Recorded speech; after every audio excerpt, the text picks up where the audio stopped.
Hi guys, let's turn it up, let's talk. Welcome to Breakdowns and Breakthroughs. My name is Chris and I'm Mari. I am excited. Are you excited? Yes, very much. I've been thinking about it for weeks now. It's just crazy. It's finally here. There's been like lots of build up to this. We've been planning on doing this for, well, last year was the first time we spoke about this, weren't we?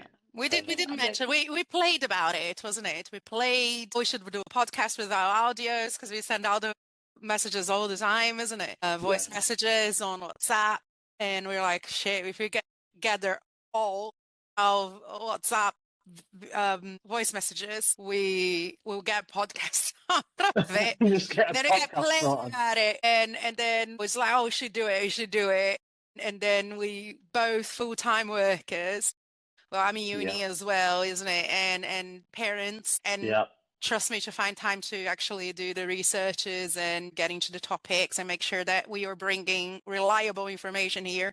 At least for my part, it's quite a work that it needs to be done because we want to make sure that our sources are reliable. And for you as well, isn't it, Chris, with your ADHD? Very much. Yeah, I mean, it's taken some time to get into it because we've all had the busy schedules and we've finally found some time to get together and actually talk about this. And we've been working for the past 2 or 3 weeks during our free time to get this brand up and running, to get all our socials up. And I'm very happy with the amount of followers that we've got. So thank you guys for your support. Yeah. So let's move into why we've started this podcast then, and why the subject, and so do you want to take that away, Mary? So this episode is called We're Not Broken, Just Built Differently. And I'm guessing that quite a few of the people in our community will relate, because sometimes I feel that the systems and the world, it's not made for me. And I'm guessing you feel the same with your crazy ADHD, 100 tabs in your brain. And we're going to bring a little bit what we're going to talk about: neurodivergency and mental health. That is what we personally experience for now, but we do want to deep talk about those subjects because me as I'm graduating in health and social care, as everybody knows, I guess, by now. And I do work with a lot of people with neurodivergence that needs to live through. So it's very much of my day to day. And it's a very passion subject for me, mental health and well-being in general, because how I see is that you can't just take the person by their physical health. I think it's everything, their culture, neurodivergency, if that's the case, the mental health, the physical health, and overall well-being. So we decided to start this and talk a bunch of shit. That's what we talk about. What we also need to go into as well is the podcast is called Breakdowns and Breakthroughs. The breakdown side of it is how the music helps with mental health and neurodiversity, because I personally think there's a correlation between the two. I see quite a lot of ADHD and autism within the metal community. And I think that there's definitely a correlation between the heavy music and the neurodiversity that is out there. So we've got the breakdown side sorted with the music, and we've got the breakthrough side sorted with how that helps with the mental health and how that brings your personality out at the same sort of time. So I'm Chris. I am diagnosed ADHD, and I have been diagnosed for 10 years, and it's very, very difficult for me in life. I mean, it's been difficult all the way through pretty much, but I've only started realizing how difficult it is. Quite a substantial amount of stuff that's happened in my life during the past 3 years. My ADHD was manageable up to a point, but then when you put all the stresses and everything onto it, it has been quite difficult to motivate myself. And I'm kind of in an all or nothing part of my life. It's like, depending on the day, on a certain day, I could just be like, right, my flat is a complete mess. I need to tidy my flat. But then that's brilliant. I can just go to work now and be extremely productive at work, and then come back and then deal with my son. And I could have an extremely well-productive day. And then the next day I could just be like, I cannot be asked doing anything. Now, some people, neurotypical people, will be like, oh yeah, I have those days too. But I have those days more than most people. I know some. Yeah. Go I on. think that there's a difference. So a neurotypical, oh yeah, I have those days too, but it's just that well, I don't know if I'm a neurotypical because I've never been diagnosed. I do have some ADHD traits, I symptoms was and going to go stuff. into that. Yeah. But I haven't been diagnosed. So let's suppose that I'm neurotypical. I think that it's more in around the lines of it's much easier for us to motivate ourselves and be able to do all this stuff. Like, for example, Yeah. the whole list thing.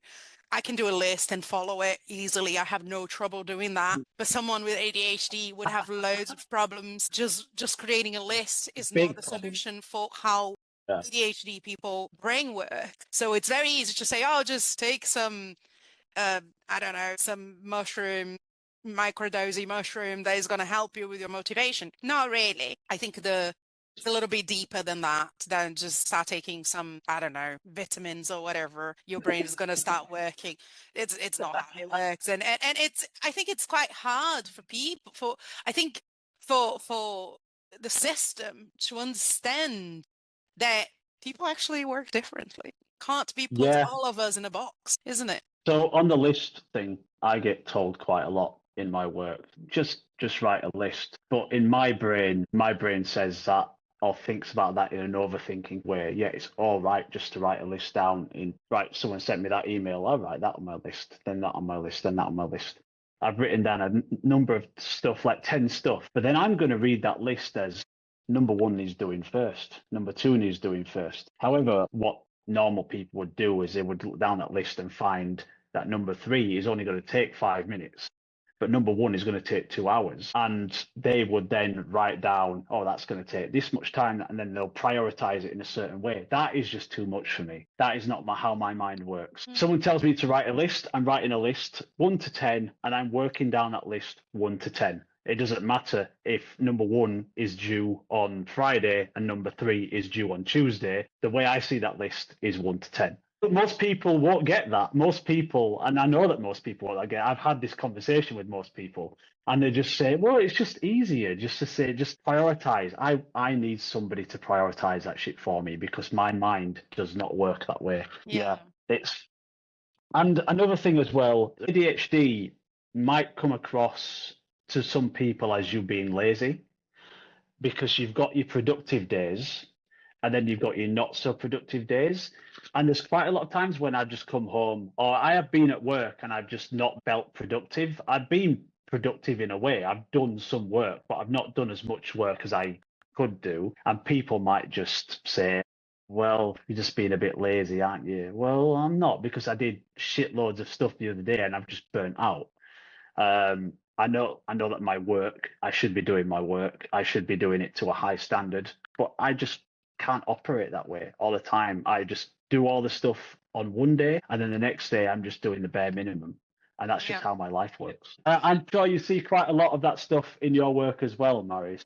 If we're talking ADHD, one thing I notice is that most of the people with ADHD struggle with, for example, amount of appointments. Obviously, the people that I work with, they're very vulnerable and they are substance misuse, normally because they are self-medicating to deal with the ADHD brain. I have people that are ADHD and super successful and that have loads of money and access to things like, for example, travel whenever they want and stuff like that. And I have people that literally lives on universal credit or PIP and stuff like that. So I see the range quite often. But one thing I notice is that most of them, obviously I'm not going to say all of them, most of them do struggle with number of appointments, especially if someone that needs not only support with the mental health and with the substance misuse, that's why they were talking to me, but because they have some problems, physical problems that need to be going to the hospital or to the GP. So I notice that most of them do say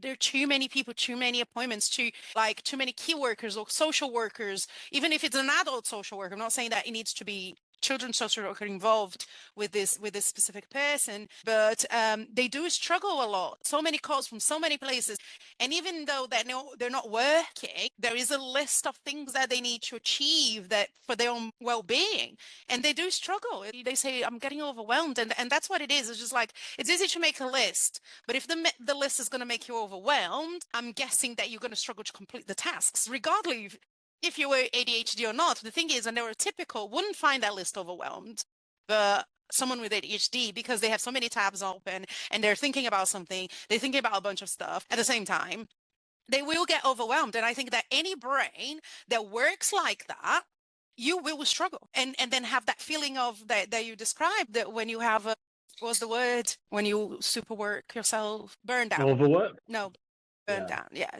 So Yeah. you will feel burned out. It's very, and that's why seeking support, like the people that come to my work, they sought support. And to be fair, me as a key worker, I have no trouble of, if that person is struggling with the things that they need to do, when the amount of calls and stuff, I will do the appointment for them with the GP. I will refer them to the GP. So they describe to me what is the problem, if they needed to be referred to the ADHD, even the ADHD waiting list, it needs to go through the GP, and sometimes they struggle to express themselves. So it's a broken system, and at the end, it So, should be more accessible for people, I guess. so as a support worker, you have multiple people coming in. You've got your neurodivergence. You've got people probably diagnosed with ADHD. You have recovering addicts, and do you get normal people coming in for support as well? People who do not put themselves in the categories of recovering addicts or people with neurodivergency. Do you deal with neurotypicals too in a certain way? So just for the fact that you're neurodivergent doesn't mean that you're an addict. I don't really No, like. no, that's not what I'm saying. That's not what I'm saying, because I'm basically just saying that you've got So we have support we have working with people. neurodivergent people and we have neurotypicals, but I specifically, my role is a recovery support worker. So I am I'm helping people who want to go through recovery because whatever substance that they use, it's getting out of hand. Or I work with people in criminal justice system as well. So someone that, Mm, for example, got arrested because of the substance misuse. I think that there is a lot of stigma around these people, or the people that I work with, because if you substance misuse, you discount, you're like, oh, it's your choice. And that's what I disagree, because I think anyone can be addicted to substances. It's not their choice. It's a lot of trauma, a lot of trauma. I deal with people with complex PTSD that they suffered a tremendous amount of trauma yeah, while they're children or even as an adult. So what I find is that people who substance misuse, they're using that substance to escape reality. And I have people that have no traumas, but they're neurodivergent and they don't know how to deal with it. And they are overwhelmed and overworked and over everything, burned out. And they substance misuse to deal with their brains because they haven't been diagnosed and they don't have any medication. So they only use that because of how their brain works and the systems yeah, and everything. It doesn't really agree with them. So it goes from everything. So obviously I do work with people that are trying to stop the substance misuse or self-medicate, but I will tell you that I want to say about 80% is either neurodivergent or is about mental health, and yeah. they're using those substances to escape reality. That's what it is. And I don't, I disagree when people say, "Oh, it's your choice." It's not. Like I have people that they clearly didn't have a choice growing up. Yeah, I mean, growing up, you don't really have much of a choice as a child anyway. You like, what's the word? Not nurtured, but you brought up in an environment, and that environment brings your personality and you as a human being all the Yeah. way up to being an adult. You I said it think yourself. it's very difficult to break cycles, isn't it? So you learn as a child how to deal with the pain and whatever you're going through by And you have drinking, all these you you have all know. these traumas as well. Yeah, Traumas from, like, and the yeah, only way you learn how to cope is by drinking, for example. yeah, And if you to break that cycle of reaching out for alcohol when you're feeling whatever feeling you don't want to feel, it's very difficult to break that cycle, and people need help. Sometimes people just need to be listened to and taken yeah, serious, because since they substance misusing and there is the stigma behind them saying you're just doing it because it's their choice, It's not really. It's the only way how to survive, So I think that's what counts, is that you actually taking those people serious, and whatever they're telling you, you're taking it seriously. Obviously, when we're talking to people that substance misuse, you need to take things with a pinch of salt sometimes, depending on each Yeah. person. And I think that even if they're not substance misusing, I think you need to do that anyway in life. You can't take the other's opinion and, as a set on stone or thing. But it is just that sometimes I feel that the health care doctors and the GP and all that, they already don't listen to people that don't substance misuse. Imagine if you go to the doctor and say, oh yeah, I drink 3 liters of vodka every day, can you please help me? The doctor is going to look at you and say, oh, drinking 3 Just stop. bottles Just, of just vodka a day. but it's not. It's Not not that simple. it's not And that that might just sound like common sense, but it really is just not that simple. And it comes back to me as well. Comes back down to the making a list of somebody telling me to do something that some people find pretty simple. Yeah, and I could just go over to a drug addict and just say, "Oh, just stop taking heroin. Just stop. There's an addiction there." But that addiction it's just difficult to stop anyway, isn't it? And well. I can't really correlate that to my neurodiversity in any sort of way, but I can only see similarities in somebody saying you should not do this, and then someone telling me the same thing, and it's not as simple. It's not as Yeah. simple that way. Yeah. One thing that I say to my clients is, I find it funny, service users, though we use clients because it doesn't sound as derogatory, I would say. So we Yeah. call it clients. So I have a caseload at this moment in time of about 60 people in my caseload. And what I say to them every time I meet them, and I keep repeating throughout our meetings, is that it's very easy to take the substance out. Yeah.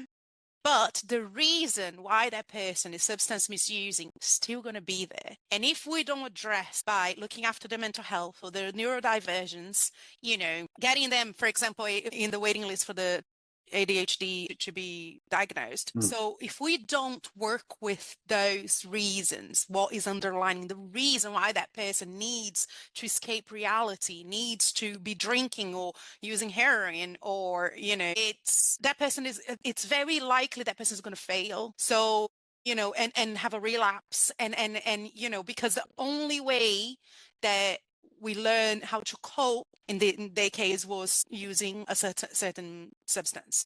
So I'm more worried about what are the reasons that drove you to drink this amount that you're drinking? What are the reasons that drove you to, use heroin on a daily basis? Yeah. So basically, you're just some sort of you're basically just a therapist who, Really? well, kind of technically trying to delve into their background to figure out, in a way, how they have come up to be in this situation. Do you know what I mean? So you're asking them these questions. How is it that you came to be an alcoholic, or how is it you became to be a heroin addict, or along those lines? Yeah. That's just trying to get them to delve into the past to try and find why they did that. And that's a bit like therapy in a way, isn't it? It is a little bit, yes. So I'm not a trained counselor or therapist. No. So No. yeah, I'm not trained. But what I do is refer them to counseling. So obviously I'll check. Some people are very against doing counseling. They don't want to. They're like, I'm not ready. They're scared. I think there's a lot of fear because you're scared of digging deep on Yeah. traumas and issues that you've been burying it for a long time. And it can be very daunting. I get it, but it's not just that. It's just, one, I want that person to, if they're gonna use whatever substance, I want them to do it safely and make sure that if they're going to use a heroin, that they're using clean needles, that they're not borrowing or anything like that, that they're doing correctly with clean water, that they're going to use sites that they're not going to be very harmful. So some people get very injured on their arms, so they start doing on their thighs, and that's so bad, and on their neck. So it's just making sure that person is going to do it safely. And if they're going to do it safe, have, like, for example, if they go OD, or if they notice someone is OD and they have Naxalone with them, which is a medication that brings you back. The problem with Naxalone is that it brings you back straight away, and then everything, all the opioids that is in your body is going to go. There is this big stigma about heroin, that if you take heroin once in your life, have you ever heard this? If you take heroin once in your life, you're hooked for life. No, that's what I mean. It's not right at all. For you to get to the point that you're physically addicted to heroin, you need to use heroin for a number of days or weeks and stuff, months, if that makes sense. So it does take a while for you to get away. You just don't have once and then you hope. That's not how it works. That's a lie. That's a fallacy. So what it is you need to use it for quite some time to be addicted to that point. So when you use it for this long, then if you don't use it, you're going to have withdrawal symptoms, and that's hardcore symptoms. You know what I mean? So once you apply the Naloxone in the person, and then they block the effects of the heroin in your brain, what happens? You start withdrawing. Yeah, so you start withdrawing. So the person that is withdrawing from drugs, they don't want to live, because the pains and your body is so, like, for example, when I was working in Barnsley, there was someone that was used heroin just in front of the services, and they call an ambulance. Obviously, they applied the Naloxone and called the ambulance, and the ambulance came because that person was about to OD or was overdosing. And then once you apply the Naloxone on it, what happens? They don't want to go to the hospital. They want to go and get more heroin because of the withdrawal symptoms. They don't want to feel that. So they don't even go in the ambulance, and you can't force a person to go in an ambulance. Even though it's for their own good, you need to. Most hospitals as well, they give is the word synthetic heroin? Like in a way, it's like it's a medication called methadone. Methadone, that's right. Yeah, just to Methadone is not it's not an opiate. It doesn't make you high, but it will help with the withdrawal symptoms. Yes, with the withdrawal symptoms. The thing with methadone is it's very much so for you on the service that I'm working now. For you to get methadone, you need to obviously go through the whole process. It doesn't happen from one day to the other. And once you're going to get your prescription, you need to sign that you got your prescription, and you get once a day. So every time you wake up, you need to go to the pharmacy and have a little bit of methadone, because they will not give you the X amount of day supply, because because you can overuse methadone as well. But yeah, methadone is the drug that would help with heroin, and then you can wean out of methadone at some point when you decided to. Some people are very scared of coming out of it. Some people just try, you go little by little, and then you do like a proper work with your key worker to start reducing the amount of methadone you're having, if that's what you want. But yeah, the anxiety and all that, they're withdrawal symptoms. And kind of the same happens with alcohol. Like alcohol gives you so much anxiety, and obviously I don't have hangovers because I don't stop drinking. So I wake up and the first thing you do is have a drink. But a person that is addicted to alcohol physically, they shouldn't stop drinking, because they can have a seizure, and seizure can lead to death. So it's something that. Yeah. Yes, sorry for interrupting. You don't drink. I don't. And the reason why you don't drink, as you've told me, is because it gives you that anxiety and those mental problems. Yeah. And we're talking mainly about alcohol and drugs, and you as a support worker. There'd be quite a lot of people that you deal with in your work that are probably similar, would you not say? Yes, I work mainly with alcohol clients. At this moment in time. However, I am moving to CGL Manchester, and I'll be working with criminal justice people. So I will be dealing with people with all sorts of substances. But at this moment in time, 90% of my clients are alcohol clients, and they use Coke and then alcohol, but their substance misuse is mainly alcohol. So what does that mean? Yeah, so it means I can get someone that drinks, like, I don't know, 3-4 times a week, not that big amount, and wants to stop, but are struggling. Not physically addicted. So it's definitely emotional addiction with alcohol. But I also get I need at least 4 bottles of wine or 2 liters of vodka a day, and wake up and have a drink first thing. And I deal with these people, and I've sent people to detox. There is one of my clients that is going to go to rehab soon. He went to detox and is going to go to rehab because that's what he wants to do. In the end of the day, we are people centered. Yeah. What does that mean? It means that the person makes the decisions, not me. I can suggest and I can tell what is available and try other ways, but each person's journey is different. So it's their decision. They're capable people. So it's their decision. So yeah, my history with alcohol, I started drinking at a very young age, but I think that most millennials, I was never a daily drinker. Me as well. I was never a daily drinker. However, I did have my fair share of drinks. When I was going through my divorce, I think I was managing about 15 cans of beers on a day, drink, maybe sometimes even high percentage of alcohol. Obviously, I was going through a lot, divorce, 2 kids, alone in the country without my family. It's kind of hard. So I don't resent myself for my drinking back then. I don't resent my drinking back when I was living in Brazil or in Barcelona because I was young and stupid, and I don't resent myself. One thing I learned in my journey is that Mari from those times did what she could with what she got at that time. And she was the one that brought me where I am now. So I'm actually very thankful for Mari from back then. And that's one thing that I say to my clients, because you blame yourself a lot when you overdrink, and there's a lot of guilt, especially from women. I think men, they're more, I don't know, more confident with their drinking, but women feels a lot of guilt by their drinking, and it comes with the journey, I guess, and not feeling ashamed and guilty. It's one of the key things. And so what I've noticed when I was going through a divorce, that every time I drank the next day, I felt terrible.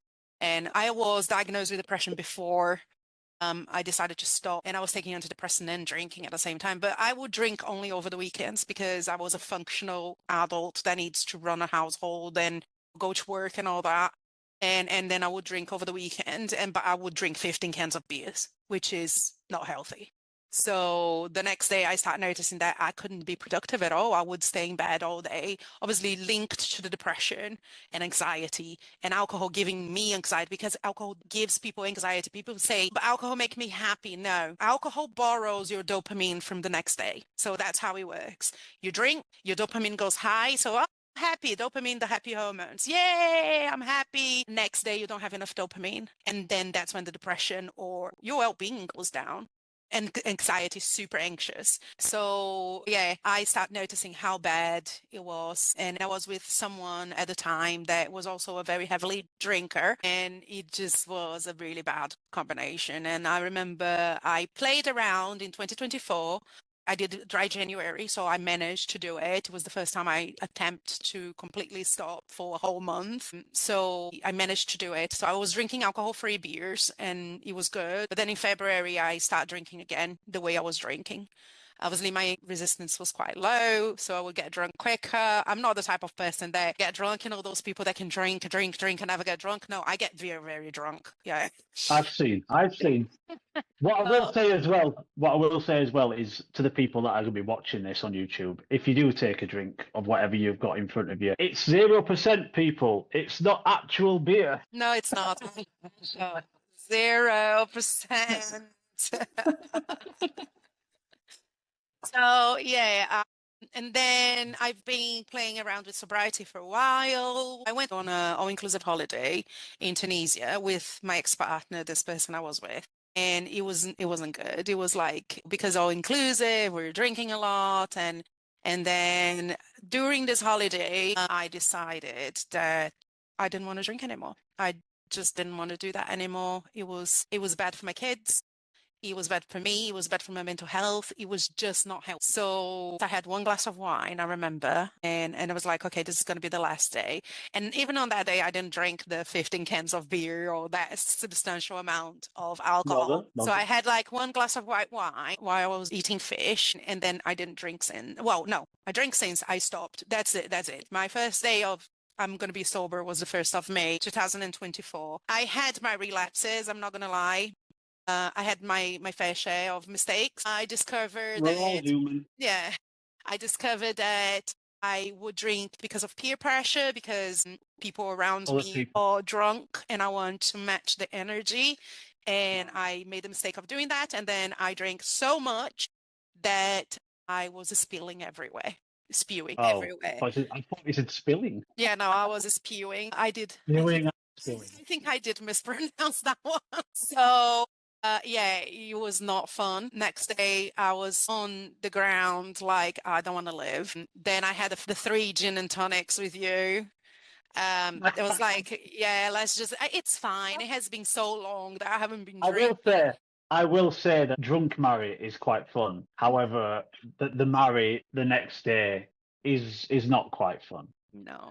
And So, that's probably the same for quite a lot of people who drink, though, isn't it? Like people who are drunk or who are drinking, it makes them merrier, and that's the reason why many people say that alcohol makes me happy, because technically it kind of does. Because when you're in the alcohol high, when you've had a few, you are a happy, joyful person. yeah. You are an outgoing person. This personality of you being a bit of an introvert brings about your extrovert side, and it feels like you are the center of attention. It feels like you can do Talk stuff that about you can anything. do. Exactly, yeah. It just feels like you're immortal in a certain way. Yeah. And then the next day when you wake up and all of that has disappeared and you're left with a headache, you're very lethargic, you're very tired, you just can't be bothered doing anything.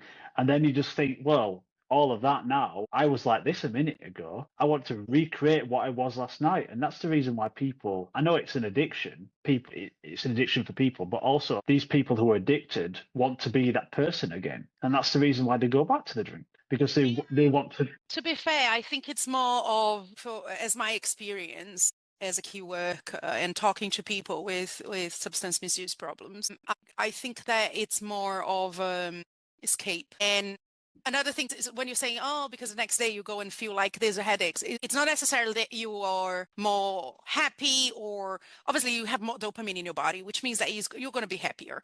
The thing is with alcohol is a depressant. Even though people think that it's not, it's a depressant because you're borrowing the dopamine from next day. So what happens when you drink is that your judgment is completely clouded. So you would do things that you normally wouldn't because your judgment's not there. It's blinded. That's why you shouldn't drive while you're drunk. So it's a lot of, it clouds you, and that's why you do things. But one thing I learned on my sobriety, Chris, which is impressive, is that I thought I was the shy person who doesn't want to talk to anybody. I used to eat lunch on my own in the office because I couldn't stand people. And I work with people. And what alcohol was actually doing to me, it was pressing me down, it was pushing me down and bringing just the alcohol Marilia. What I mean, just the happy alcohol instead of bringing my whole personality up as of me being sober. So me stopping drinking did the opposite. And I gained so much more confidence after I stopped drinking. I'm friendlier. I love to talk to people. And I told you the next day after I drank the gin tonics, and I was like, it's not physical. It's definitely my mental health. Because I could go and run a marathon. I wouldn't do that, even if I wasn't hangover. But I've never seen you run. In fact, no, the first time I saw you run actually was when we were at that soft play area with the kids, and you ran to the toilet with your son. That's the first time I've ever seen you run. So you've got traits of ADHD. I I mean, do. I think everybody in the world has, in some way, traits of being on the spectrum, Yeah. somewhere down the line. Yeah. Everyone has them. It's just that people have them more than ever. I mean, my main thing with my ADHD is my overthinking. And you said you experience quite a lot of overthinking yourself. Yeah. Now, overthinking tends to get a lot of people into trouble. It's got me into trouble in relationships before because I make up a scenario in my head. The thing is with ADHD people is that they want to know everything straight away. They want to know the answers, and they want the answers in front of them. And in a relationship, if you don't have those answers, your mind goes elsewhere. And when your mind goes elsewhere and it starts filling in the blanks of the story, you start creating a completely fictional world where something is happening that actually isn't. Now, I've been in relationships where I've been completely convinced that the girl that I've been with is cheating on me. And I would like make that up in my head. And I wouldn't communicate it to them. I wouldn't say to the girl, I'm just having a bit of a feeling that this might be happening, blah, blah, blah. Can we just talk about it? I would just draw into myself, and then I would then start thinking, oh, this is happening, this is happening, this is happening. And it's like a complete spiral in your head. And then you get yourself into trouble because then you end up going to this woman or the guy that you might be with in your case. You end up going to them and just saying, right, okay, well, I'm angry at you because I think this is what you're doing. And then they'd be like, well, no, it's not what I'm doing at all. They might just be having an off day or something. And it's just the way that your head goes about it just gets you into trouble with the overthinking. I'm pretty sure you've had that as well.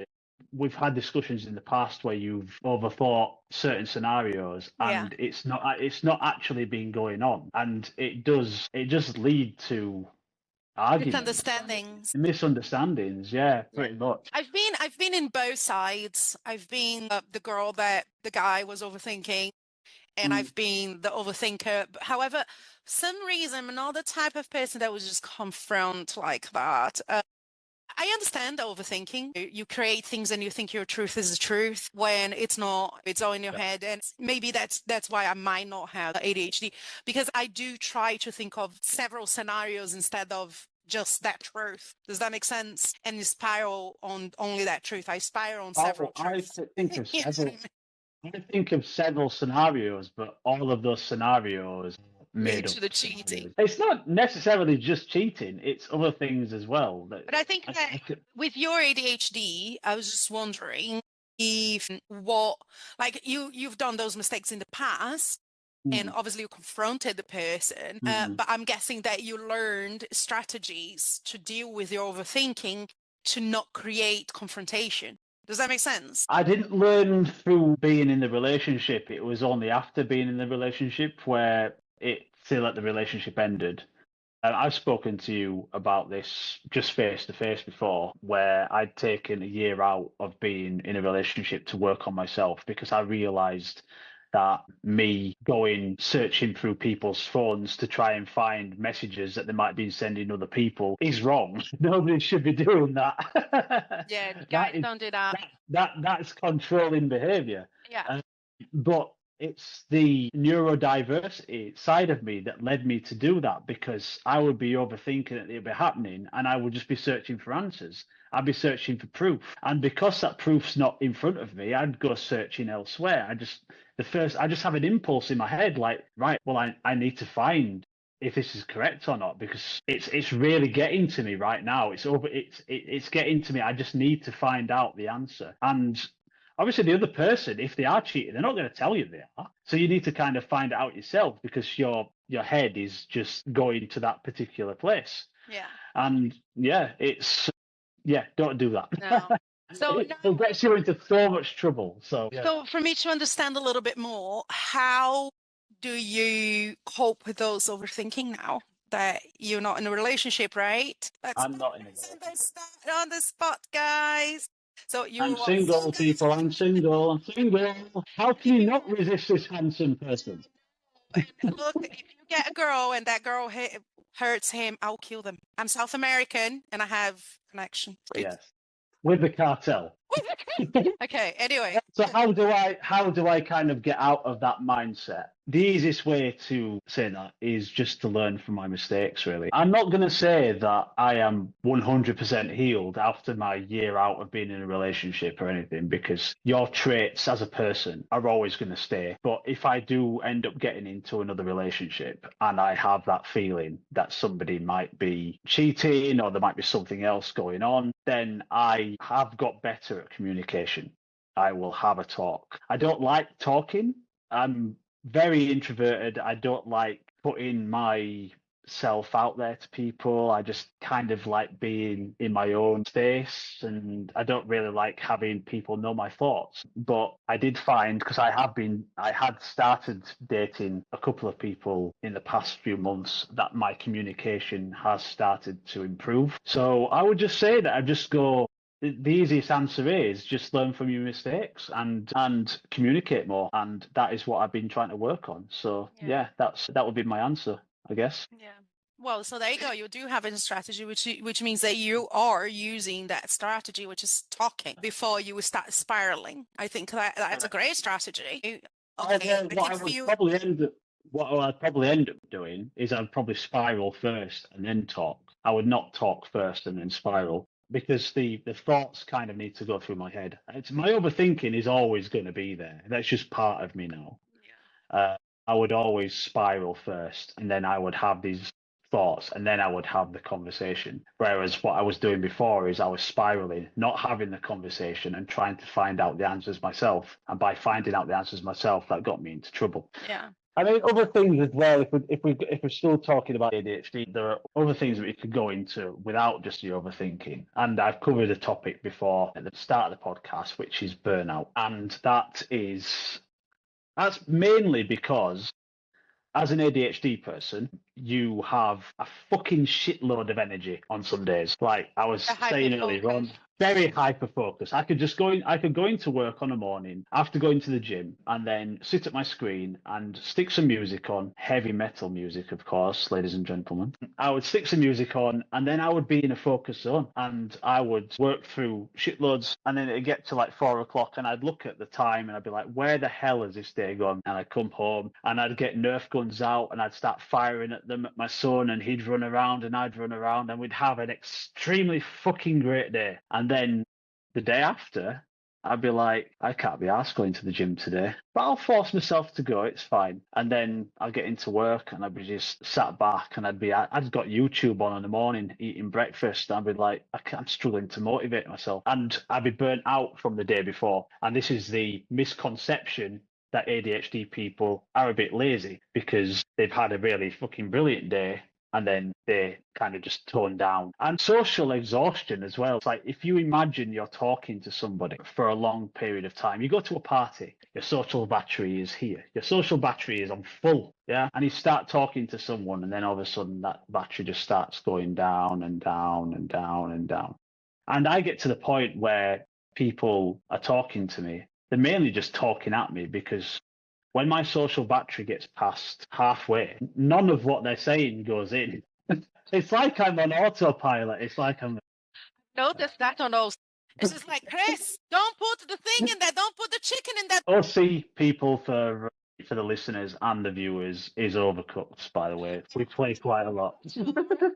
We are addicted gamers to one game. Play tonight. We probably are going to play tonight, aren't we? Yeah, and so we've got the social exhaustion, burnout, overthinking, and final thing with neurodiversity that I find as well is masking it. It's just pretending that you are not neurodiverse, pretending that you want to fit in, that you are a neurotypical person, trying to fit in life. And all the way through up to my late 20s, I knew there was something wrong. I've mentioned it before on previous clips that my mother thought she needed to take me to a fucking psychiatrist, because as a child I used to stab pieces of paper together with pens, and Mary called me a psychopath. And my mum thought I should be seeing a psychiatrist, but yeah, all the way through life as a child and as a young adult, I just tried to fit in a lot. I was bullied at school because I was very introverted.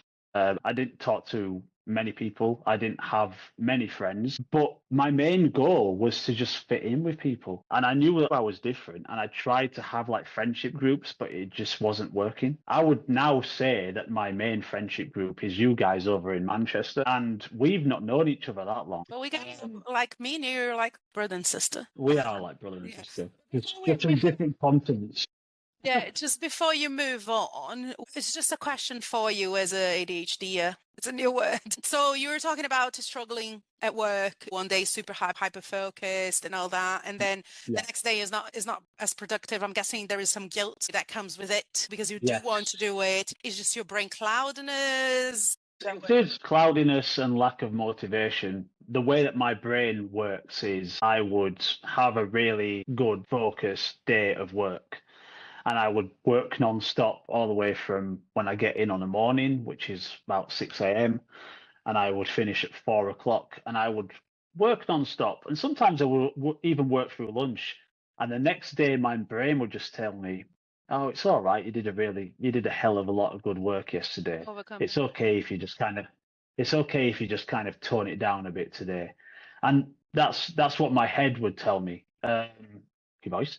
I used to be this type of person that would say mental health is not a thing. I was that person. I just thought mental health was an excuse for people. That people coming to work and they would get stressed, and then they would say, "Oh, I'm struggling mentally with stress and anxiety. I need to have X amount of days off work." And my brain automatically went to, "I do fucking shitloads more than this guy. Do they know what stress is? What the hell is this mental health?" And then after my divorce, and all of what happened afterwards, that hit me. And then I was like, now I know. Now I understand what all of this mental health stuff is. So, yeah, so up to a certain point, I managed my ADHD because it wasn't that bad. I wasn't spiraling. I wasn't overthinking. I was doing a lot of other traits. And that's the reason why I got diagnosed. But then when the stress and everything hit, it made it a lot worse. Yeah. So, yeah. So is it fair to say that because your mental health wasn't so good anymore, it worsened the symptoms for your ADHD? Correct. That would be fair Okay. to say. Yeah. And I'm pretty sure that's the same for many people with ADHD. Yeah. I don't want to speak out for everybody, but Yeah. yeah. Yeah, but that's your personal experience. Another question for you is if you could give, like, let's suppose young Chris, yeah, or the Chris from 2023, 24, when you were getting a divorce, or the Chris that is very unmotivated at work, what would be the strategy or how can he cope with the symptoms of ADHD? I'm guessing you choose not to be medicated. So without medication, what strategies can you cope with the amount of workload that you have being a functional adult and the ADHD symptoms and everything that comes with it? What device and what strategy or anything that you could give us? Prior to my divorce, this is not going to help many people, but I was just winging it. The way that my mind works is I've got a very good memory. Photogenic, is that the word? Yeah. Basically, I can take a lot of information and sort it out in my own filing cabinet in my head. And that's what I was doing all the way through to my divorce. My overthinking technically was probably overthinking about work and using all of that because there was nothing really much else going on in my life at that particular moment in time. And then when I was obviously going through the divorce and everything after that, the work was mixing with the thoughts of everything else going on in there. And that was making it a lot more difficult to function and concentrate. I'm looking getting back to being medicated because it's been such a long time that I was on, and I've not had repeat prescriptions from when I was on the medication. Because at the time when I was using it, I didn't realize that I needed it. I didn't feel like it was working for me in any sort of way, and that's the reason why I stopped medication. But at that particular moment in time, I wasn't going through anything near as much as what I had been going through in the past few years, which has affected me mentally. So I would state medication would probably be the best way forward Starting for any point. person with ADHD. Yeah. Yeah, And it's a absolutely. starting point to see if it works for you, Yeah, isn't it? yeah. Because I mean, without that, your brain is on fucking hyperdrive 24 hours a fucking day. Well, I mean, even when I'm trying to go to sleep on a night, it just keeps going and going and going. So now I wanted to talk to you about the statistics, and I don't know if you realize, but I've done some research on Yeah, you're our the statistics. native Yeah. statistician, aren't you? You're our research. Obviously, we are UK based, so most of our statistics are going to be talking about the UK, but I would like to bring the global estimate as well because I think it's important that we are not the only ones, isn't it? So 15 to 20% of people are neurodivergent, and that's a That's a lot, though, isn't it? I mean, if you it's a think lot. about in the broad scheme of things in the world, you've got 20% of people maximum which are neurodivergent, and this is something where maybe 10, 20 years ago it was considered a rarity because there wasn't that many people out there being diagnosed. In the UK, we have approximately 1 to 100 people are likely to be undiagnosed with autism. And 30% of the autistic people in the UK, or only 30%, are in employment, which means that, it's very high, the numbers of unemployed autistic people. Autism, though, is a very broad spectrum, though, isn't it? You can be, like in America, you have different levels of autism. In the UK, if you're diagnosed autistic, you are just diagnosed as autistic. You could be autistic non-verbal, you could be autistic verbal, you could be like high functioning autistic, if you're low functioning autistic. But in the UK, if the word autistic is part of the diagnosis that you've got, you are just autistic. You're not level 1, 2, 3, or 4 like you are in America. So this is probably one of the reasons why 30% of people are in employment, because quite a lot, well, I wouldn't say quite a lot, I don't know what the actual statistics are for people who are non-verbal and people that are verbal, but obviously non-verbal people aren't going to cope in an environment of work because they have to deal with people.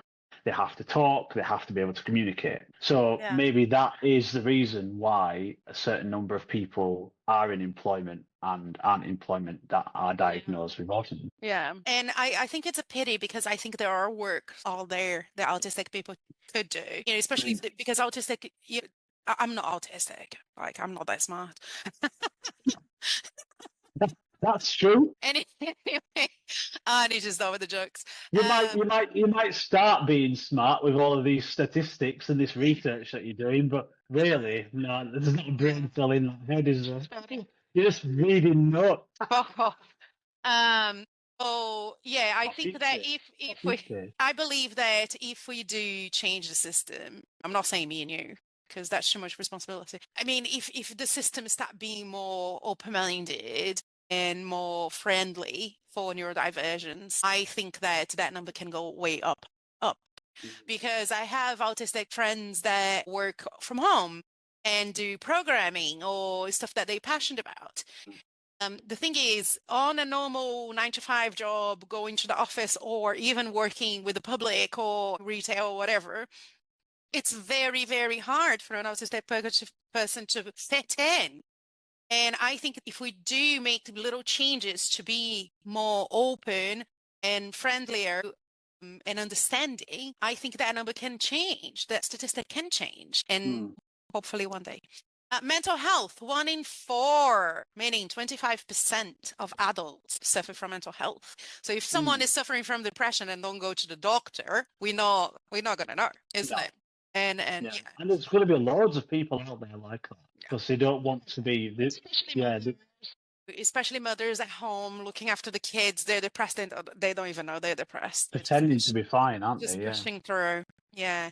And that's in the UK, 1 in 4. And obviously because the UK guys have such a good infrastructure with the health service, we managed to get to that point. But globally, it's 1 in 8, which again, I don't think it's very precise. And that's according to the World Health Organization. Yeah. So 1 in 8 would be diagnosed with mental health. And again, UK is a country that people get access to health services, GP and all that, and it's free of charge because we pay tax. But yeah, it's free of charge. We don't need health insurance to get access to mental health or neurodivergence exams and stuff. What's it called? Screenings. Another thing as well, in the UK, we have the National Health Service, NHS, and there is a waiting time for someone who wants to be diagnosed. And it will depend on each county, and it's between 2 to 7 years of wait for you to get diagnosed. 7 years. So that's only on the NHS, though, isn't it? Yeah, but the right to choose in the end of the day is through NHS. NHS will choose the clinic that you choose to be diagnosed through. But even then, I work with people that are undiagnosed ADHD, and I know for a fact they do have ADHD because I have been working with them closely, and the waiting times are ridiculous. The waiting times to get medication is ridiculous. I had a client he doesn't even drink that much, but he can't stop because his brain can't stop. And he's just like, I just want my diagnosis. I just want my diagnosis because if I get my diagnosis, I can take a medication and I'm not going to need to drink to shut my brain off. And so, yeah, 7 years, depending on what county you're at. Obviously, people that live in counties that it's less status, poor regions, the waiting times will be longer. And people who do have access to more funds, even though people that might use the NHS, they might just go private and then manage to get their medication through NHS. Is that all your statistics done? Well, there is another one that it's a little bit of a whim, but so heavy music. So This is what I was about to go into. yeah, If so I was a doctor, I would be prescribing heavy metal music. breakdown. Yeah. So yeah, there's a research in Australia, University of Queensland study, yes, guys, that the research has shown that metal, heavy music, breakdowns, it helps process anger. And not increase it as most people think. So you process your anger when you're screaming with, I don't know, bad omens or even catch a breath like you posted today. So it was a great scream. Like I love Catch a Breath. Super, super crush on the band. So it is good that you're processing your frustrations and your anger and even sadness through music. And I'm a metalhead forever. I've got a question for you. Are you going to put me on the spot? I am putting you on the spot right now, yeah. So we're talking about heavy metal as a way of coping with mental health and neurodiversity. Was there a particular time, if you can remember in your life, where music felt more than just music to you? Most of the time. So I'm a child. My background, thankfully, it was a very wealthy family. So I studied in private schools and all that and had maids because I was in Brazil. So it wasn't, there's no big ass trauma into my childhood. But even then, I think that is in my blood, the whole metalhead thing. I started listening to metal when I was 12 years old. I was introduced to metal, well, mostly heavy music with my best friend, Paula. And I just don't know, I think the passion and the feelings that come when someone is singing or even playing the guitar and the sounds that come out of it, they're very emotional to me. And my mom used to, when she was upset at me, she used to use the silent treatment. She never hit me or anything like that, but she used the silence treatment with me when I was being naughty. So I'm the type of person I can't stand silence because silence, obviously, when I was a child, meant that I was in trouble. So I'm constant with my headphones down here and I sleep with my TV on or listening to music. I'm constantly listening to music in the car, walk around the office, even sometimes if I'm doing a meeting with someone, I have my headphones there, blast metal down here. Obviously not blasting. Come on, I'm not that type of person. I'll respect other people around me, obviously. But it's just something that is part of me, I guess. I think that one of the songs that touched me the most when I was growing up was Snuff by Slipknot. I almost said Sleep Token. By Slipknot. I was about to say Sleep Token. So I love Snuff and I love Vermilion Part 3. Oh, no, Yes. Part 2. You're a Vermilion big Part Slipknot 2. fan. Yeah, I've always been a bit Slipknot fan since very young age. But recently, the song that it gives me goosebumps every time I listen to is Dying to Love by Bad Omens. And every time I hear Noah screaming, it gives me goosebumps. I like that track. There's quite a few Bad Omens tracks that I do like. I've gotten to this point, or it's gotten to this point now in metal and metalcore specifically, where you've got bands like Dayseeker, you've got bands like Bad Omens and Catch a Breath, where you've got the lead clean vocalist who goes straight into a fucking deep, low, guttural growl, and it's just like, yes, No, yes. So I was saying earlier on that I found it very difficult with ADHD to fit in, to try and find friendship groups. I did not find it very difficult to find my metal community. The metal community is such a welcoming, friendly community, and even if you don't know these people, they would welcome you with open arms. Like in a mosh pit, you're going hell for leather, you're throwing yourself about, you're getting hurt. It's a lot of people putting out a lot of anger in these pits. Circle pits are running around moshing. They're just moshing in normal. But at mosh the pits. same time, So- being respectful. Exactly. As soon as you fall down and people realize that there's a lot of people running around there, you could easily get trampled. The first priority is in a mosh pit, the person on the floor. Everybody stops. Yeah. Everyone stops for you. And then you And lift it up. another thing about the metal community, and that's why I love what we're doing with breakdowns and breakthroughs. We're creating a community that talks about mental health. So another thing about the metal community that I think is the dating scene, at least for a woman. Yeah, you know this, Chris. We're probably going to talk about this on our next podcast. But if you do a survey asking men what you're scared of dating, why are you scared of dating, what's the worst a woman can do to you? Criticize my clothes or don't like how I look, or stuff like that, right? Women are literally scared of getting murdered if they're going to go on a date. I'm going to meet this guy and I'm scared for my life. Not if he's going to reject me, not if he's going to criticize my clothes. I'm scared he's going to hurt me. Yeah. So obviously women, as much as the metalhead scene, as much as the normal music, whatever you want to call it, pop, any other type of music. And the thing is, with the metal community, I'm saying this as my personal opinion, I find the guys in the metal community more respectful. Isn't it funny though that you say that, right? So let's just, for example, and I'm not saying this is a bad thing to people in the metal community because obviously I'm in there, but let's just say you've got like pop girl, we'll call her pop girl, and she goes on a date with metal guy. Now metal guy is tattooed, head bald, tattooed. He's got a fucking piercing there. He's got piercings here. His lip is pierced 5 times. He's probably got an eye patch on one eye or something. He's lost an eye from a mosh pit or something. And this girl is going out on, it might even just be a blind date, and she sees him and is just like fucking terrified that he might be out to murder this girl. However, he's probably just the nicest, fucking sweetest guy on the planet. Yeah. And this is what you're saying, because you've been out on many a date with. I'm not saying anything bad about you.